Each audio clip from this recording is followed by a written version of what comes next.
Prima la rimozione di varie stratificazioni di manifesti e manifestini, quindi la ripulitura di imbrattamenti con lo spray.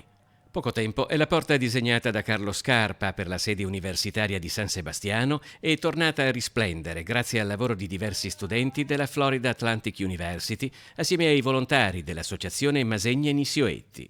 Masegna Nisioetti è nata dall'unione di due gruppi Facebook, il presente e il passato di Nisioetti e i nostri Masegni puliti e splendenti. Da qui abbiamo visto che bisognava fare qualcosa di concreto, di qualcosa di serio e abbiamo fatto un'associazione Onlus che si occupa di varie problematiche, principalmente il decoro.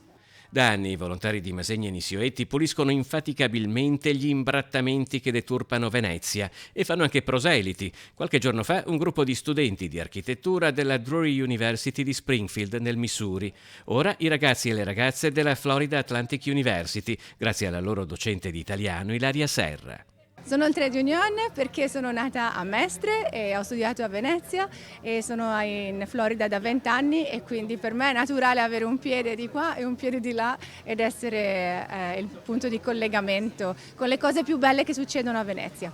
Gli studenti americani impegnati nella pulitura della facciata di questa sede universitaria sono peraltro studiosi delle opere di Carlo Scarpa, per cui l'azione di oggi ha un significato particolare. Ci sono tanti programmi che ti insegnano l'italiano, sì, però veramente questo programma ti insegna come far parte dell'Italia, come far parte di Venezia, come ovviamente dare una mano alla città che ci ospita. Ciao, mi chiamo Francesca e ci piace pulire i muri con i veneziani.